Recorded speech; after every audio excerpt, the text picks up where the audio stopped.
Hoje é um dia especial porque nós celebramos a ceia do Senhor, a qual rememoramos aquilo que Jesus fez por nós. E hoje também é um dia mais do que especial porque também celebramos o Dia das Mães. Nós vamos falar um pouco mais sobre isso no momento da palavra, mas esse culto é para Ele. Esse culto é porque um dia Ele se esvaziou da sua glória, veio até nós na forma de homem. E nós não temos uma expressão de amor maior do que o sacrifício na cruz do Calvário. E é isso que faz com que todos os domingos a gente saia da nossa casa e a gente venha para um lugar como esse, para que em comunhão nós possamos adorar aquele que vive e que está aqui ainda representado na pessoa do Espírito Santo, a terceira pessoa da Santíssima Trindade. Eu convido você nesse momento, se você puder com seus lábios agradecer ao Senhor pela oportunidade que você está tendo de estar aqui nesta manhã, de agradecê-lo, porque toda a honra e toda a glória são dadas a Ele. Obrigado, Senhor, por este dia. Obrigado pela Tua graça que nos alcançou. Obrigado pela Tua palavra que nos foi revelada. Nós Te louvamos, nós Te bendizemos.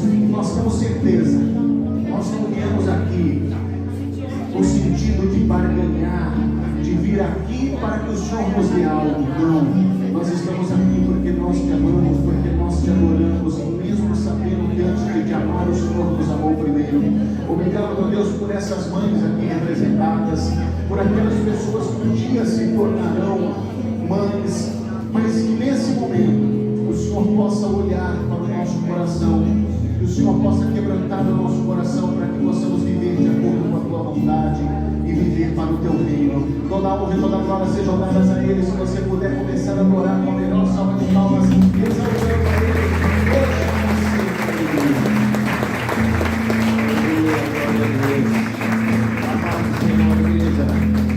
Aleluia. Realmente, se não tivesse o Senhor Jesus na nossa vida, nada disso estaria acontecendo. Amém? Canta comigo. Se não tivesse a Ti, com certeza não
milagre de Deus.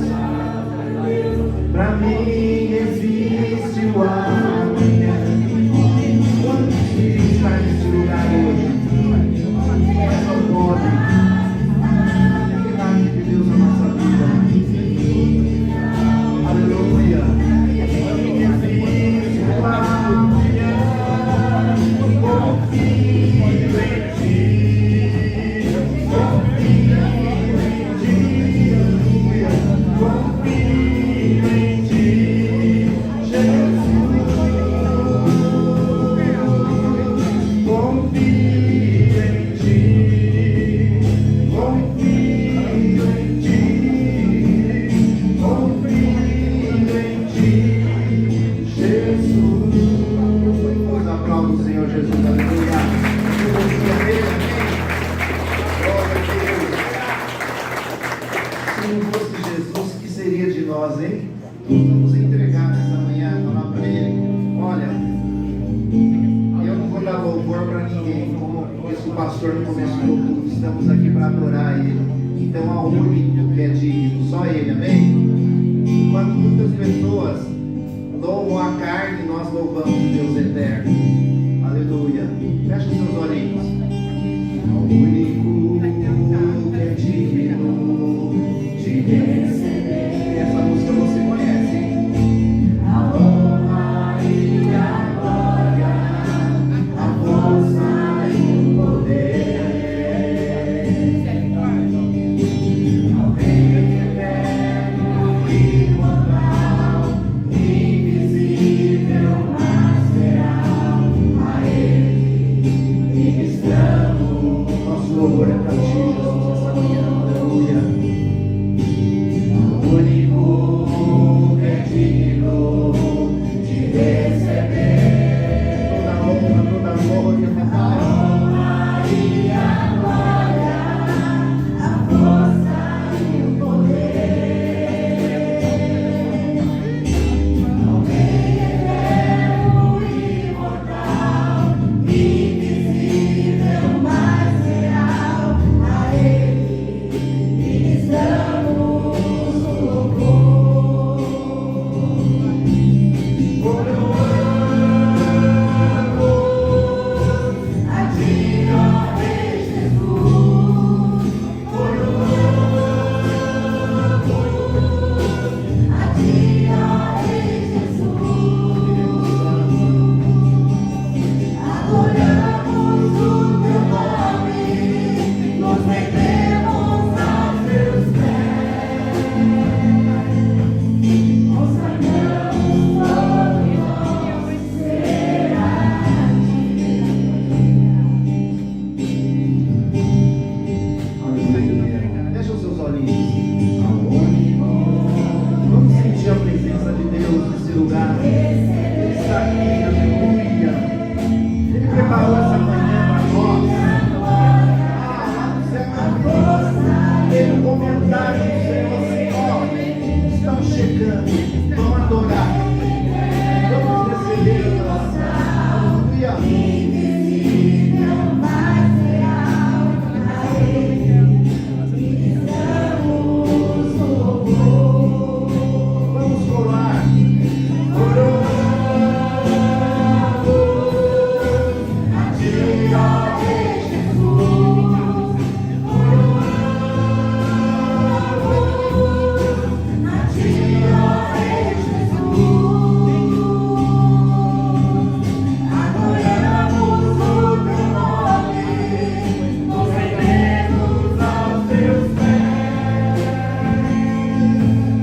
Consagramos todo nosso ser a ti. Coroamos todo o seu corpo.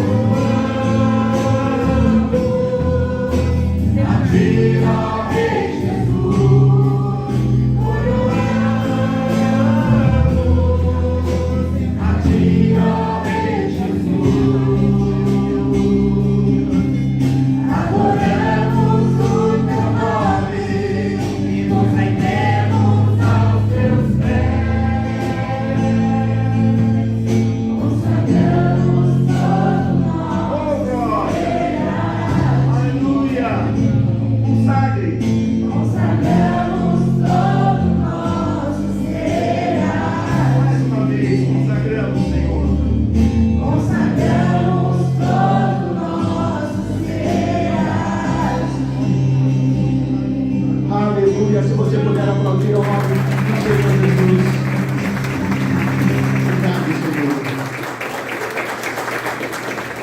Graças a Deus. Pode tomar o seu assento, por gentileza.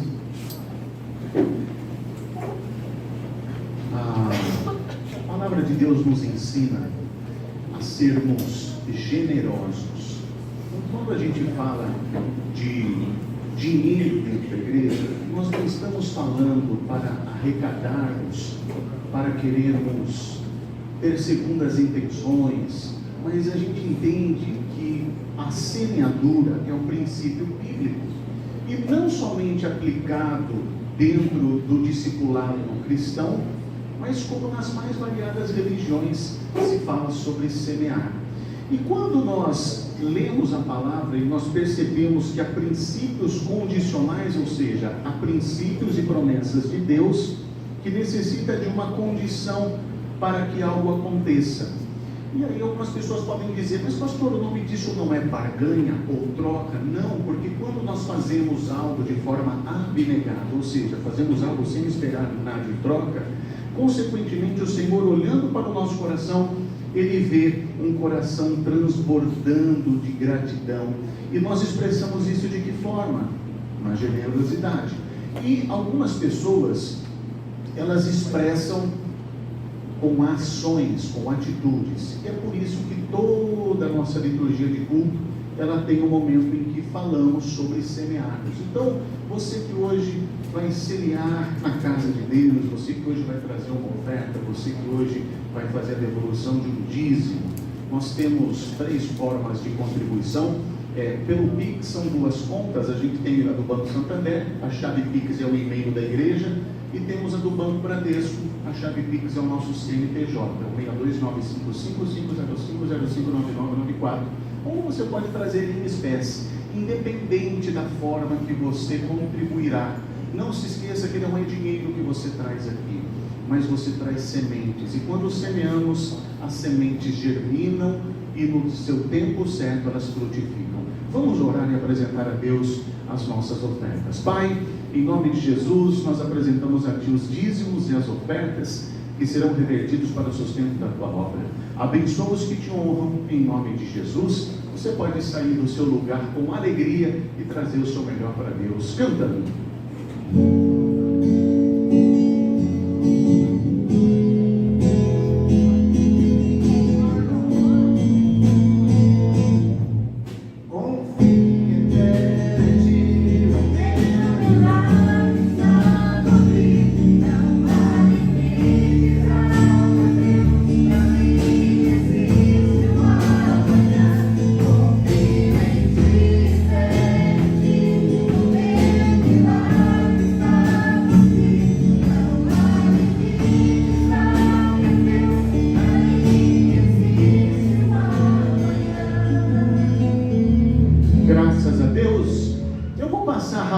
Os recados, até porque a gente tem uma programação e eu pretendo terminar no horário. Os nossos cultos não passam de 1 hora, então que a gente possa concluí-lo dentro desse período. Se atrasar 5 ou 10 minutos, vocês não vão ficar chateados comigo, vão? Então tá bom. Então, se atrasar 15 também não. Então tá bom, mas pretendemos não atrasar e fazer tudo dentro do cronograma. Ó, eu quero passar alguns recados. Quarta-feira eu tenho enfatizado que eu vejo algumas pessoas aos domingos, mas eu não vejo de quarta, salvo aqueles que trabalham, aqueles que estudam, mas façam um esforço para estar aqui conosco. Eu tenho trazido respostas da palavra de Deus diante de algumas perguntas que fazem parte da nossa existência, nós como seres humanos. Nós precisamos entender como nos portar nesse mundo desenfreado, mundo caótico, e nós que somos discípulos de Jesus Cristo, como que nós reagimos a todo esse turbilhão que é consequência dessa globalização do nosso mundo. Então nós trazemos respostas diante de algumas perguntas, e se você não tem vindo, você tem perdido essas direções. Tem sido muito abençoado esses momentos para as nossas vidas.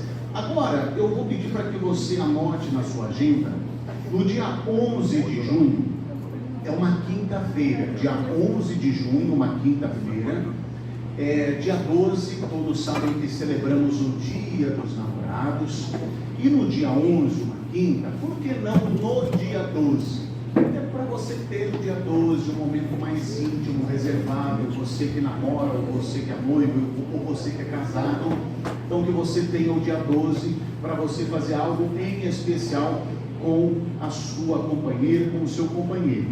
Mas no dia 11, quinta-feira, nós vamos realizar um jantar, e não será exclusivamente jantar dos namorados, por isso que nós estamos chamando de jantar dos namorados e família.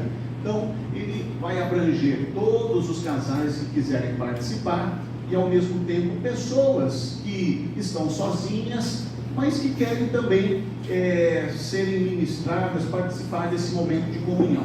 Então, como que será algo diferenciado? Nós vamos realizar esse jantar lá no nosso restaurante, lá no bairro Paulista, e vai ter um cardápio de arroz branco, lagarto ao molho madeira, maionese de legumes e salada de folhas, bebida inclusa, tá? Então, refrigerante e suco você terá incluso à vontade, e no final uma sobremesa. Lá tem um estacionamento gratuito na parte da frente, que fica na frente do bolsão de estacionamento da estação da Paulista. Só que nós precisamos, lógico, para a gente poder custear esse jantar, vai ter um valor, está muito abaixo do preço do que estão vendendo por aí. Eu comentei na quarta-feira, quando a gente divulgou pela primeira vez esse evento que acontecerá. O ano passado, no dia 15, eu fui num jantar no clube de campo, também de uma instituição, e era 150 por pessoa. Então, assim, 120 ao casal. Então, 120 ao casal. Ou, se você for sozinho, o individual é 60. Então, nós temos, a partir de quarta-feira, a gente traz os convites para você que quiser adquiri-los. Nós estaremos vendendo. Você pode também vender para pessoas que você conheça, até porque teremos um palestrante que vai ministrar aos casais e também às famílias. Então, fica aí a oportunidade, e é mais fácil às vezes você convidar um casal para participar de um evento como esse, e você trazer para a igreja. Então, 120, para facilitar, como que o evento acontecerá no dia 11, eu vi aqui que o quinto dia útil de junho, ele acontece no dia 8. Então, as pessoas reservarem, podem fazer o pagamento até o dia 8 de junho, mas aquelas pessoas que quiserem, a gente consegue até parcelar no cartão de crédito, tá? Então, a partir de quarta-feira, a gente já traz os convites para quem tiver interesse. Eu vou tentar me organizar aqui, como no último evento de casais que nós fizemos na igreja, criar talvez um grupo provisório para nós termos uma noção, até porque são vagas limitadas. Então, a gente sempre dá prioridade para os casais da igreja. A partir do momento que o pessoal da igreja não sinaliza, a gente abre para as pessoas de fora, tá bom? Então, hoje é Dia das Mães, hoje é Santa Ceia. Vou tentar fazer da melhor forma possível, num espaço curto de tempo, mas que você não saia daqui vazio, até porque nós temos também a apresentação do departamento infantil. Convido você a abrir a sua Bíblia no Evangelho segundo Lucas, no capítulo de número 7. Eu vou fazer a leitura a partir do verso de número 36.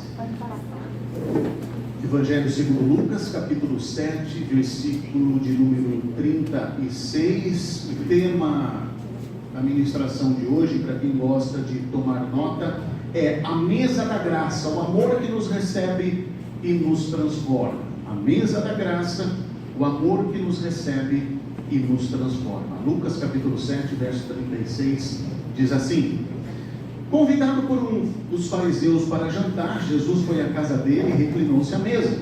Ao saber que Jesus estava comendo na casa do fariseu, certa mulher daquela cidade, uma pecadora, trouxe um frasco de alabastro com perfume e se colocou atrás de Jesus a seus pés. Chorando, começou a molhar-lhe os pés com as suas lágrimas, depois os enxugou com os seus cabelos, beijou-os e os ungiu com perfume.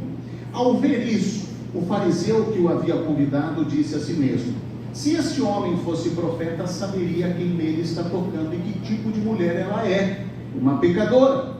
Respondeu-lhe Jesus: Simão, tenho algo a lhe dizer. Dize, mestre, disse ele. 2 homens deviam a certo credor. Um lhe devia 500 denários e o outro 50. Nenhum dos 2 tinha com que lhe pagar, por isso perdoou a dívida a ambos. Qual deles o amará mais? Simão respondeu: suponho que aquele a quem foi perdoada a dívida maior. Você julgou bem, disse Jesus. Em seguida, virou-se para a mulher e disse a Simão: vê esta mulher. Entrei em sua casa, mas você não me deu água para lavar os pés. Ela, porém, molhou os meus pés com as suas lágrimas e os enxugou com os seus cabelos. Você não me saudou com um beijo, mas esta mulher, desde que entrei aqui, não parou de beijar os meus pés. Você não ungiu a minha cabeça com óleo, mas ela derramou perfume nos meus pés. Portanto, eu lhe digo, os muitos pecados dela lhe foram perdoados, pelo que ela amou muito. Mas aquele a quem pouco foi perdoado, pouco ama. Então Jesus disse a ela: seus pecados estão perdoados. Os outros convidados começaram a perguntar: quem é este que até perdoa pecados? Jesus disse à mulher: sua fé a salvou, vá em paz. Vai, fala conosco nesta manhã, em nome de Jesus. Amém. A ceia do Senhor, qual está aqui projetada, representada, tipificada pelo pedaço de pão e também pelos copinhos contendo o suco de uva. A ceia, ela não é a mesa dos perfeitos, mas ela é a mesa da graça para pecadores alcançados por Cristo.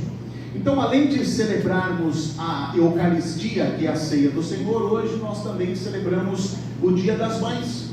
E como podemos conectar esses 2 temas num único momento, num último encontro como esse? Que o amor sacrificial, acolhedor e também perseverante, refletido em muitas mães, aponta para algo ainda maior, que é a graça de Cristo, que nos recebe sem merecimento. Então, neste domingo, nós temos aqui um público com perfis diferentes. Nós temos aqui neste auditório, talvez, gente ferida. Nós temos visitantes afastados, pessoas religiosas, pessoas cansadas da religião. Nós temos aqui mães felizes, temos mães sobrecarregadas, nós temos filhos quebrados emocionalmente e pessoas que vieram apenas para acompanhar alguém. E justamente por isso, a ceia, ela nos faz tanto sentido, porque a ceia nunca foi sobre gente perfeita. A ceia é sobre um Cristo perfeito recebendo pecadores imperfeitos. Então, enquanto muitos transformam o Evangelho em peso, Jesus transformou a mesa em lugar de reconciliação. Enquanto alguns sistemas religiosos criam castas espirituais, Jesus senta pecadores à mesa para ceiar com Ele. Mas o que é importante lembrarmos é que mesmo tendo esse entendimento, ao mesmo tempo a graça, ela não relativiza o pecado, mas ela revela o tamanho do amor de Deus apesar do pecado. Então, a religião, ela seleciona quem pode sentar à mesa. Jesus prepara a mesa para quem reconhece quem precisa dele. Essa é a diferença. E esse texto que nós acabamos de ler, ele destaca alguns pontos que cabe à nossa reflexão no dia de hoje. Em primeiro lugar, repita comigo: a casa estava cheia de religião, mas vazia de misericórdia. Nós lemos o Evangelho segundo Lucas, capítulo 7, os versos 36 e 39 fala sobre isso.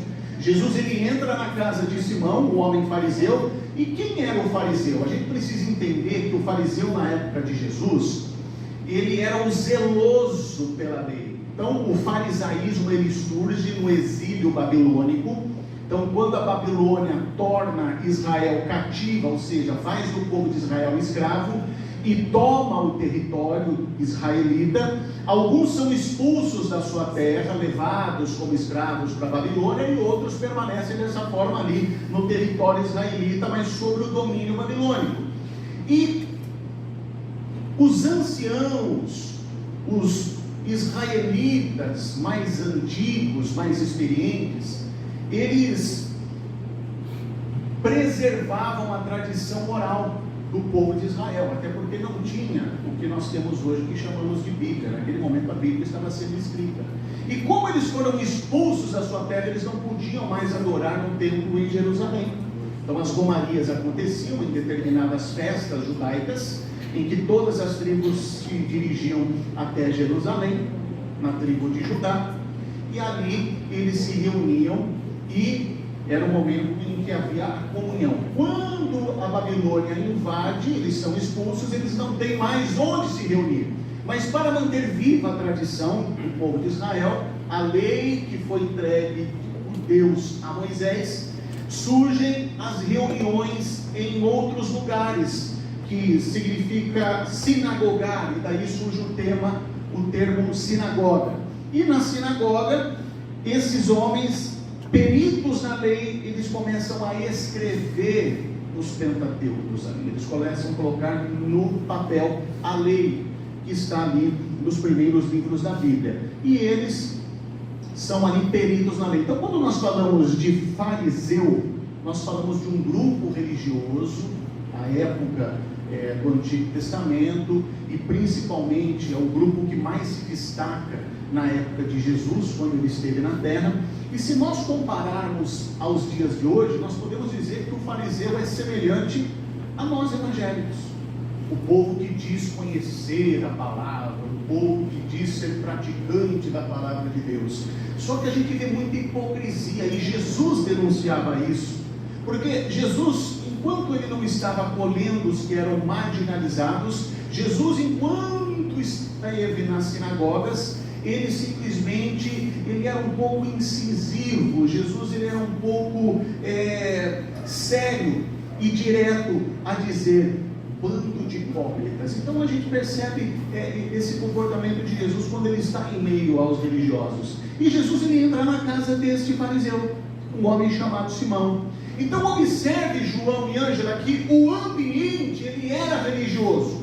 Ele tinha regra, ele tinha tradição, tinha aparência espiritual, mas não havia amor. Então entra uma mulher pecadora. Ela não entra porque foi convidada, ela entra porque descobriu onde Jesus estava. Isso que é poderoso. Pessoas quebradas sempre procuram onde ainda existe graça. E o texto mostra um contraste. Simão olha para o passado da mulher, enquanto que Jesus olha para o seu interior, Jesus olha para o seu coração. O fariseu dizia no seu pensamento: se ele fosse profeta, saberia quem ela é. Mas Jesus já sabia exatamente quem ela era, e ainda assim a recebeu. Então muitas pessoas, talvez algumas que estejam aqui, abandonaram igrejas em determinadas ocasiões, não por causa de Jesus, mas porque encontraram ambientes cheios de julgamentos e vazios de misericórdia. Então há igrejas que sabem apontar pecados, mas não sabem restaurar pessoas. E Cristo nunca negociou a verdade, mas também nunca negou graça ao arrependido. E olha só que interessante, Jesus não tem medo da presença de pecadores. Pecadores é que deveriam ter medo de viver longe de Jesus. Segundo ponto que esse texto nos traz na manhã de hoje para a nossa reflexão, repitam comigo: a mulher não trouxe méritos, ela trouxe quebrantamento. Isso está tipificado nos versículos 37 e 38. Por quê? Ela chora, ela unge os pés de Jesus, ela se humilha, ela não dá carteirada ministerial, ela não apresenta currículo espiritual, ela não tenta impressionar Jesus, ela apenas se derrama diante dele. Então a graça de Deus, ela faz isso conosco. Ela destrói a necessidade de performance religiosa. Quem entende o Evangelho para de tentar merecer Deus. E é aqui que entra a conexão com a ceia do Senhor. Em muitos lugares a ceia virou prêmio para quem mereceu, mas biblicamente ninguém merece a ceia.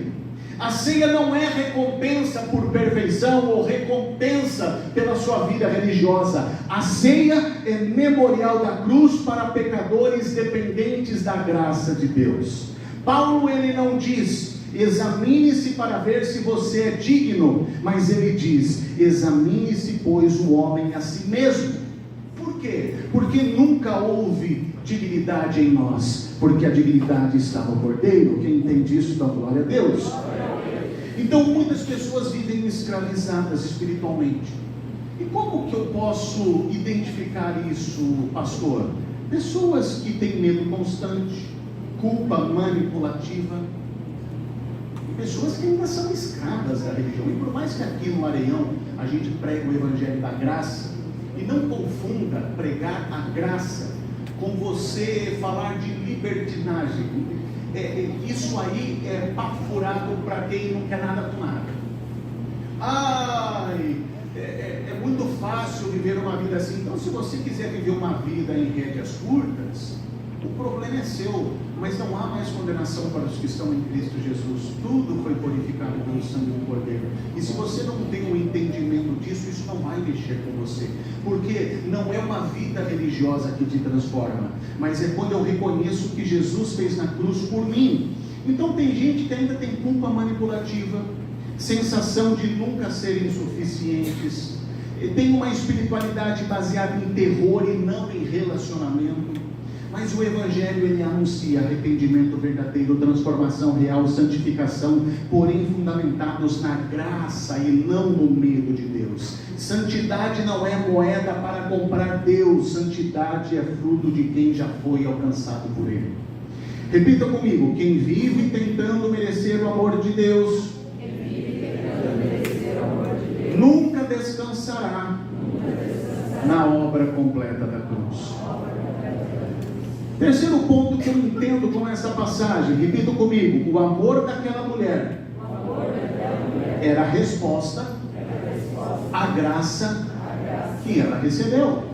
Então Jesus, ele conta a parábola de dois devedores, um que devia pouco e o outro que devia muito, e os dois foram perdoados. Então Jesus, ele pergunta: qual deles o amará mais? O problema do fariseu não era moral. O problema do fariseu era espiritual, porque ele achava que precisava de pouco perdão, quando ele se compara àquela mulher que necessitava de muito perdão. Então quem acha que deve pouco, também ama pouco, mas quem entende a profundidade da graça, ama imensamente. Então quem foi alcançado pela cruz, serve por amor, adora por gratidão e permanece por convicção. Eu vou repetir: quem foi alcançado pela cruz, serve por amor, adora por gratidão e permanece por convicção. Então a verdadeira santidade, ela não nasce do medo do inferno, mas do amor por Cristo. Esse que é o problema de muitos cristãos, ou de algumas pessoas que se identificam como cristãs, mas que quando você olha para a vida delas, não condiz nada com o discipulado de Cristo. Existem pessoas que foram moldadas pela religião. Eu costumo dizer que há cristãos travestidos, pessoas travestidas de religiosidade, pessoas que vestem, você olha para a aparência dela, você fala, é crente, mas as suas atitudes não condizem com aquilo que ela mostra, porque são pessoas totalmente manipuladas, fazem o que mandam fazer, mas não conhecem a palavra. Essa semana eu e a pastora, nós conversávamos muito sobre isso. A gente falava sobre a forma como que algumas pessoas, inclusive que se identificam como pastores, como que essas pessoas, elas têm o dom de persuadir, ou seja, de atrair a atenção de muitas pessoas, e elas não atraem pelo Evangelho, pelas boas novas do Evangelho, mas elas são atraídas pela persuasão, pelo poder de convencimento de tais pessoas, que usam a religião como freio, para tentar impedir que essas pessoas elas tenham uma total visão sobre o que é a graça de Deus. E essas pessoas, elas são conduzidas dessa forma, porque as pessoas não leem a palavra, porque elas confiam na palavra de um homem, e porque o homem está travestido, talvez, de pastor, de sacerdote de uma outra religião, mas por estar em cima de um púlpito e usando o nome de Deus para isso, as pessoas acham que isso é normal. Mas a verdadeira santidade não nasce do medo, mas do amor de Cristo. Quarto ponto, e o que o Dia das Mães tem a ver com a ceia do Senhor? Repita comigo: as mães nos ensinam o reflexo da graça. Se você for em Isaías capítulo 49, versículo de número 15, Isaías 49, verso 15, o profeta, ele diz: haverá mãe que possa esquecer-se do seu bebê que ainda mama e não ter compaixão do filho que gerou? Embora ela possa se esquecer dele, eu não me esquecerei de você. Então, olha o contraste que o profeta ele faz do amor de Deus, mas ao mesmo tempo com o amor de mãe. Mas o amor de uma mãe saudável é um dos maiores reflexos terrenos da graça. Porque mãe acolhe, mãe insiste, mãe sofre, mãe intercede, mãe permanece e ama mesmo quando ela é ferida. Então, quantas mães choraram escondidas pelos seus filhos, permaneceram quando todos desistiram, sustentaram a casa emocionalmente, oraram sem parar, suportaram dores silenciosas, mas até o melhor amor humano ele é limitado. Como o profeta ele fala no final deste versículo, o amor de Cristo é perfeito. Então toda mãe cristã aponta, ainda que imperfeitamente, para Jesus o Salvador que acolhe, o Deus que não abandona e o Pai que recebe os seus filhos quebrados.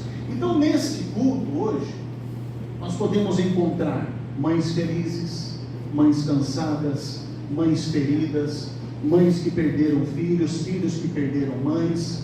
Então o centro da mensagem não é romantizar pessoas, mas é mostrar Cristo como esperança para todos. Repita comigo: o amor de uma mãe pode marcar uma vida, mas o amor de Cristo pode salvar eternamente. Quinto ponto, repita comigo: a ceia é o convite de Jesus para voltarmos à mesa. Porque a ceia, ela anuncia a cruz, a ceia anuncia o perdão, a ceia, ela anuncia a nova aliança e também a volta de Cristo. Então nós não participamos da ceia porque somos fortes, nós participamos porque dependemos dele. A mesa do Senhor não é para quem nunca caiu, é para quem reconhece que sem Cristo não consegue permanecer de pé. Então talvez alguém entrou hoje aqui pensando: eu não sou digno, ou não sou digna, minha vida está destruída, faz tempo que me afastei, Deus não me quer mais. Mas deixa eu falar algo para você nessa manhã. Por mais que você tenha essas frases embutidas em sua cabeça, eu quero lhe dizer algo: essa é uma frase do inimigo para tentar te diminuir, porque ele é o tentador, ele é o acusador. Mas mesmo diante dessas suas afirmações, de você não se sentir digno, de você não conseguir ser aquilo que Deus espera que você fosse, a cruz continua suficiente. A cruz de Cristo continua suficiente. E quando eu falo que eu não sou digno, eu consequentemente estou dizendo que não valeu por nada o que Jesus fez na cruz. Então na mesa da graça, o passado não define quem você será, mas Cristo define quem você pode se tornar. Então a mulher pecadora, ela saiu daquela casa diferente, não porque ela encontrou uma religião, ou porque encontrou mais uma igreja, mas ela saiu transformada porque ela encontrou Jesus. Há muitas pessoas que frequentam igrejas, que seguem homens, pastores, pastoras, mas não conhecem Jesus. Porque o dia que você conhecer verdadeiramente Jesus, até isso Jesus vai abrir os seus olhos, para até onde você estiver sendo manipulado ou escravizada religiosamente, ele abrirá os seus olhos e vai dizer: não há mais condenação para os que estão em mim. A cruz foi suficiente, o meu amor é verdadeiro. Então, neste culto, a gente precisa entender algo. Mães precisam de Jesus, filhos precisam de Jesus, visitantes precisam de Jesus, e a igreja precisa de Jesus. Hoje só se fala do nome de Jesus nas igrejas, mas não se prega mais o discipulado de Jesus. Usa-se o nome de Jesus para validar supostas orações, mas estão ali presas no Velho Testamento, num legalismo que não tem mais nada a ver conosco. Pessoas que acham que aquilo que aconteceu com o povo de Israel vai acontecer, literalmente falando, conosco. Não vai. Porque eu não nasci para ser cauda, nasci para ser cabeça. Texto fora de contexto. Você não é a última bolacha do pacote, meu irmão, minha irmã. E se você vai no lugar que massageia o seu ego dessa forma, sinto lhe dizer, o seu caminho é o inferno, porque você ainda não encontrou o Jesus que coloca a gente de joelho e faz reconhecer que somos miseráveis, culpados, pecadores, mas ainda assim reconhecemos e alcançamos a graça de Deus que nos purifica e que ecoa em nossos ouvidos a voz dele dizendo: este é meu filho e essa é minha filha amada. Porque só Cristo perdoa, só Cristo restaura, só Cristo sustenta, só Cristo transforma e só Cristo salva. Então, hoje, Jesus ele continua chamando pessoas para a mesa. E não é a mesa da aparência, não é a mesa da performance, não é a mesa da religiosidade, mas é a mesa da graça. E nesta mesa há lugar para o cansado, há lugar para o ferido, há lugar para o religioso quebrado, há lugar para o afastado, há lugar para o visitante, para quem deseja recomeçar. Apocalipse 3:20 diz: eis que estou à porta e bato. Hoje nós não celebramos nossa perfeição, mas nós celebramos o corpo partido e o sangue derramado de Jesus. A ceia é a lembrança de que fomos amados antes mesmo de conseguirmos acertar. E porque fomos alcançados pela graça, agora nós queremos viver para Cristo. Essa é a diferença de quando nós começamos a caminhar com Jesus e quando nós começamos a seguir uma religião. E é isso o que retrata este texto que nós acabamos de ler. Uma mulher que chega cheia de pecados e moralmente depravada. Uma mulher que, aos olhos da sociedade, principalmente dos olhares religiosos, ela era uma impura. E é interessante que não é somente esta mensagem ou este texto que aponta para isso. Há outros textos, um que muita gente conhece é quando Jesus conta a história do publicano e do fariseu. Então, se a gente tentar trazer para os dias de hoje, para a gente entender quem era o publicano e quem era o fariseu, porque quando a gente lê superficialmente a Bíblia, publicano e fariseu, então são palavras que nós associaremos a termos bíblicos, tá? Mas quem era o publicano? Era o cobrador de imposto, tá? Mas o que o cobrador de imposto fazia? Se for nos dias de hoje, imagine um político corrupto. Eu acredito que você na roda de amigos, você sempre fala, né? O governo corrupto, o bando de ladrão. Então, o publicano era esse cara, se fosse comparado aos dias de hoje. E quem era o fariseu? O fariseu era o crente, era o religioso. E é interessante que os dois estão ali no templo do Senhor, enquanto que o religioso, o crente, batendo no peito: graças te dou porque eu não sou como esse publicano aí. Eu venho para a igreja todo domingo, eu tomo a Santa Ceia no segundo domingo do mês, eu sou dizimista, eu faço todas as campanhas que a igreja desenvolve, tenho cargo na igreja, tenho ministério, sou um homem usado por Deus. Aleluia, lá. Ripa lá para trás se ele canta lá na praia. Enquanto que o outro está ali, ó. Me perdoa, Senhor. Não consegue nem olhar para o alto, porque eu sou pecador. E Jesus lhe fala: qual oração foi justificada pelo Pai? A daquele que reconhece. Veja, se você está indo na igreja evangélica e acha que você é a última bolacha do pacote, cuidado da pessoa que te instruiu dessa forma, porque se você começar a estudar os evangelhos, comece pelos evangelhos. Eu sou crente agora, eu vou começar a ler a Bíblia. A pessoa começa lá em Gênesis, aí começa a ver gigantes, nefilins, os gigantes com as filhas dos homens. Meu Deus do céu, a conta não fecha. Leia os 4 evangelhos: Mateus, Marcos, Lucas e João. Leia depois Atos dos Apóstolos.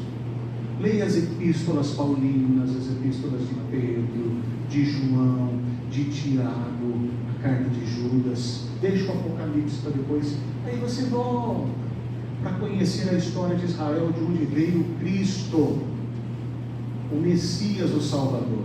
Esse é o problema das pessoas.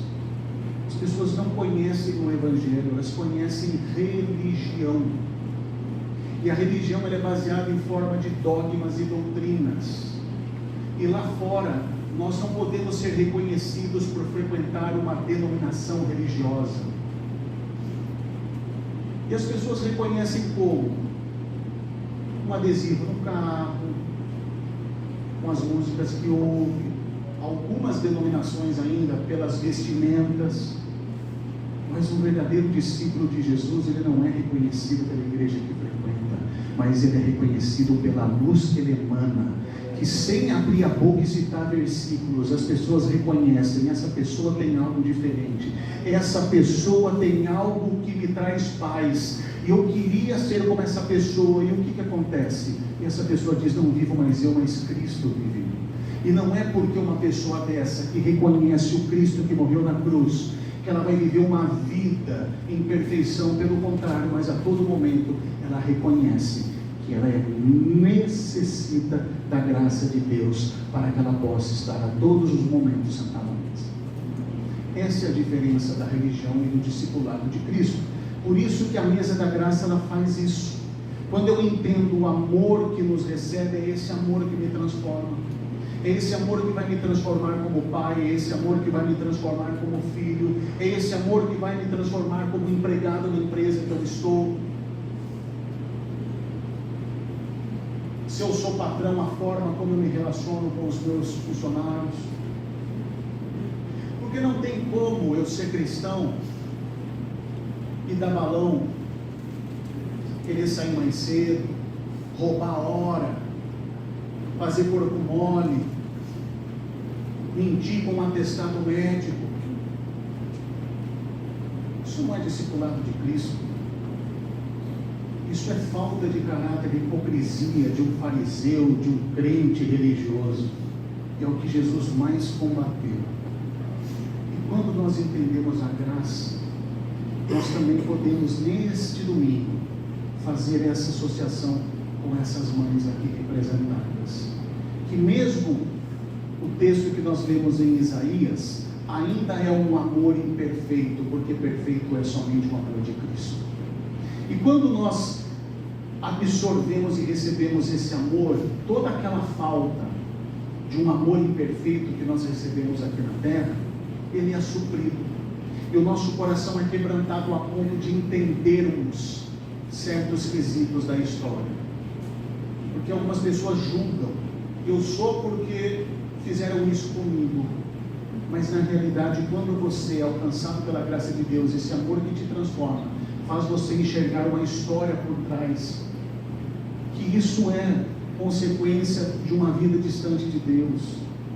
E quando nós encarnamos isso, nós olhamos para esse ambiente e nós agradecemos a Deus. Nós louvamos a Ele por aquilo que Ele é e pelo amor que nos é derramado. Então, essa mulher representa isso. É o que toda Santa Ceia, a história da prostituta que chega querendo terminar a sua vida, acabar com a sua vida, em virtude da insatisfação de tudo que acontece com ela. E quando ela entra num ambiente religioso como esse, é o que nós estamos vendo aqui nesse texto. Os fariseus condenam, como os religiosos fazem, mas Cristo acolhe, Cristo recebe. Então que nós precisamos mais de Cristo e menos religião. Nós precisamos ser mais cristãos e menos crentes. Porque crente até o diabo é. Mas nós precisamos ser discípulos de Jesus. E quando nós nos tornamos discípulos de Jesus, tudo muda ao nosso redor. Inclusive as pessoas são transformadas, porque as bênçãos de Deus elas são transbordantes. Amém. Amém. Então, nós podemos neste momento trazer essa reflexão e nós vamos participar da ceia do Senhor, que faz com que a gente rememore justamente aquilo que Ele fez por nós. E o que Cristo fez por nós? O que nós falamos agora o tempo todo. Ele morreu numa cruz para a remissão dos nossos pecados. Eu não posso vir à igreja por entretenimento. A igreja não é show, a igreja não é entretenimento, a igreja é um lugar da comunhão, é um lugar de celebrarmos a Ele. E por que nós celebramos a Ele?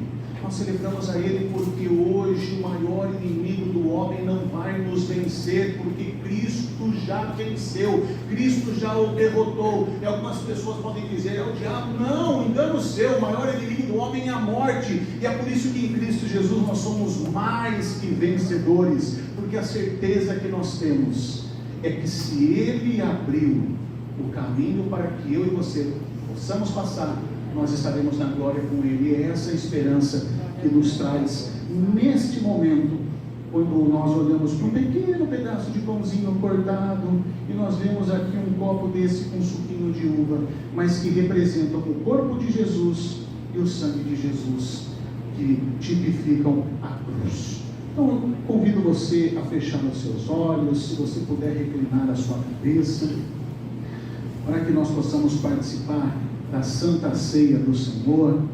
Obrigado, meu Deus, por esse momento. Tu és santo, Tu és maravilhoso, e nós, neste momento, Pai, nos colocamos diante da Tua presença e pedimos para que, ao comermos deste pão e ao bebermos deste cálice, que nós possamos trazer à memória aquilo que nos dá esperança. Obrigado, Senhor, por aquilo que o Senhor fez, por aquilo que o Senhor faz e por ainda que fará, porque o Senhor mesmo nos diz que a boa obra que o Senhor começou ainda não terminou. Nós consagramos este pão, nós consagramos este cálice, e eu vou convidar você a receber das mãos dos nossos diáconos, mas que não coma de imediato até que todos recebam.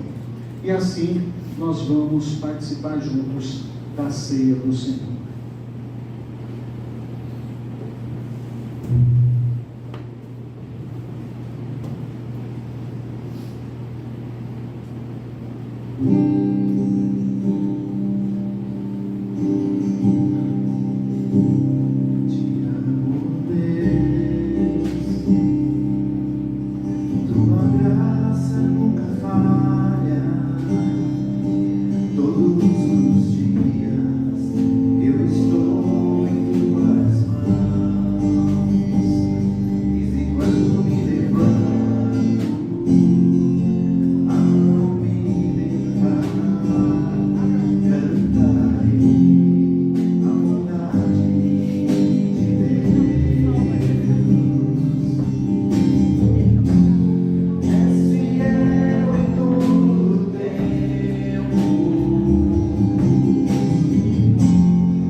pensa, eu não sou desta religião, então eu não vou participar desse momento. É isso que a religião faz. Ela segrega, ela estratifica, ela relativiza, ela separa. E a gente tem isso tipificado na Bíblia, isso que mais me deixa indignado. Porque se as pessoas estudassem e conhecessem a revelação de Deus que está expresso na Bíblia, ia saber que isso acontece justamente no momento em que Jesus veio, quando ele cumpre o seu chamado, morre numa cruz, ressuscita ao terceiro dia, aparece aos discípulos, fica durante um período com eles, mas ele volta à glória e envia o Espírito Santo na terra. Havia um conflito entre os judeus que creram em Cristo como Messias, e esse grupo era chamado de judaizantes, que queria forçar agora os que não eram judeus, chamados de gentios, obrigando-os a, é cristão, mas agora tem que viver pela lei. E Paulo, a todo tempo ele fala, quem quer ser justificado pela lei está caído na graça. A graça não é merecimento. Se você acha, eu não vou porque eu não mereço. Eu também não mereci a cruz de Cristo, e não mereço, mas Jesus morreu por mim. Se você não entender que a cruz é isso, você vai viver uma vida vazia nessa existência, porque você está tentando preencher o seu espírito, a sua alma, com palestras motivacionais, com coisas que não são duradouras, não são permanentes. É igual uma droga, que ela momentaneamente, quando você usa, até um remédio, psicotrópicos, às vezes você toma algo, eu estou cansado hoje, você vai no psiquiatra, ele te receita um remédio que te estimula, você fica mais aceso, mas na hora que passa o efeito, volta o vazio. Essa é uma espiritualidade vazia.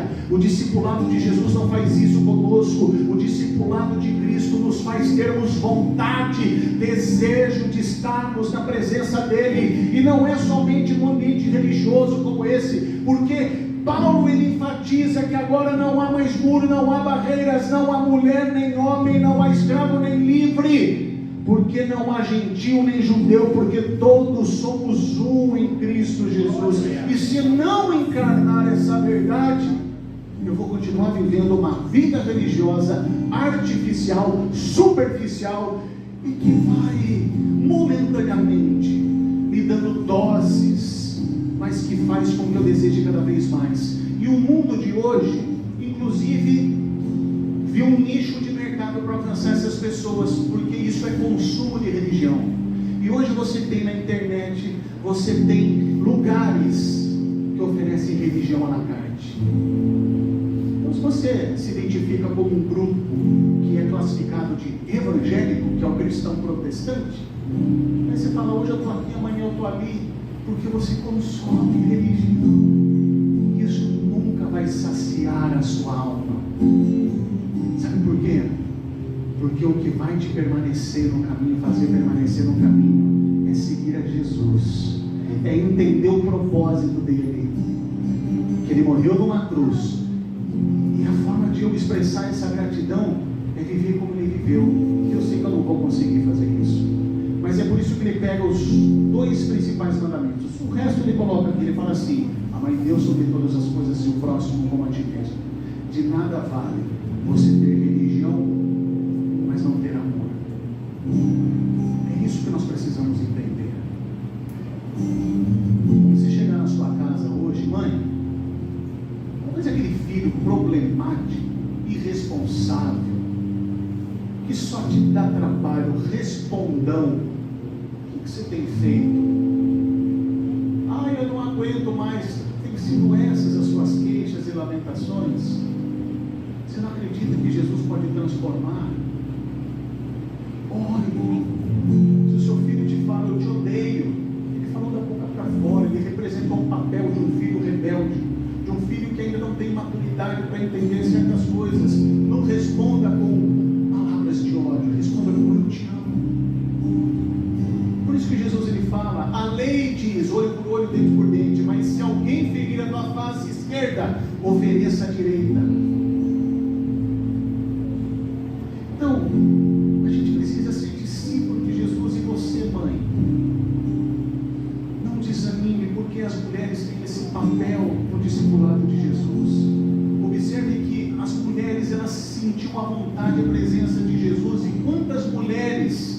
elas estão retratadas, relatadas nos evangelhos, porque eram as marginalizadas. E Jesus, a todo momento, quando está com elas não se sentem constrangidas, mas se sentem à vontade e se abrem, porque elas percebem que em Jesus não há um olhar julgador. Jesus, ele sabe todas as coisas, como o diálogo com aquela mulher samaritana que está ali no poço, e no diálogo entre ele e ela, ele sabe da sua vida conjugal, que já passou por diversos relacionamentos, mas quando ela reconhece que Jesus é profeta, ela vê a oportunidade de ser salva, de ser curada, como essa mulher pecadora.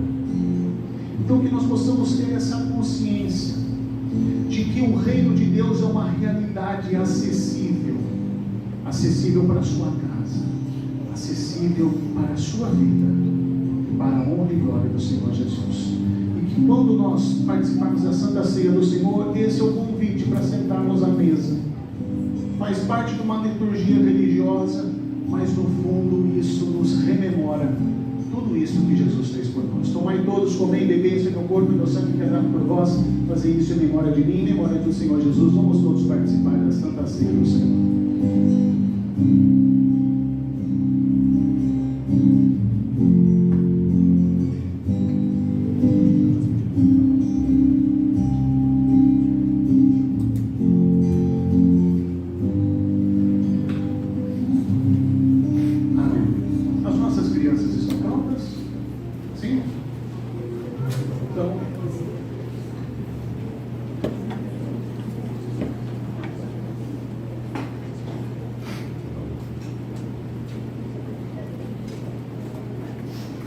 Vamos aguardar as nossas crianças que vão fazer uma apresentação. Olha,